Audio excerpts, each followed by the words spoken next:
Alright, in this video we're going to talk about how to properly add a hole. So far though, you should have created all of your parts for the box, for manufacturing a box, but I want to show you how to properly add a hole in the left or right sides. The other thing that I want to make note of is your top piece. So your top piece, you may not know exactly where the holes are supposed to be for your automata because of your custom design. So we will have to come back in and edit that part later on. But for right now, let's go ahead and go to the left and right side part, which you see here, and yours probably doesn't have a hole, so I'm going to show you how to do that. Let me delete my hole. So I delete that, and then let me show you how to add it. The first thing you're going to want to do is add a sketch on one of the outside faces. And then we need to add a center point. So a center point is where the center of the hole is, which is right here.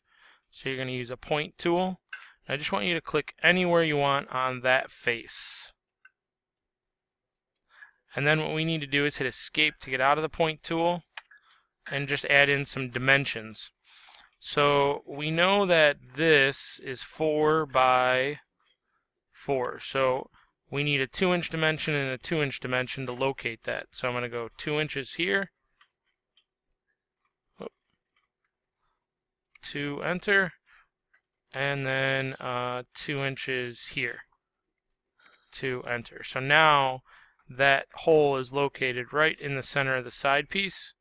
I can hit finish sketch, and now I'm going to use the hole tool up here to add in the hole. So I click on hole, you get this properties palette that pops up.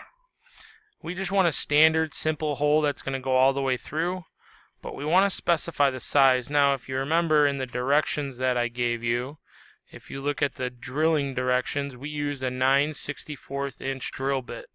So that's what we're going to type in here. So I'm going to type in 9/64 right here in the hole size. So we're typing in the diameter, and I'm going to click OK.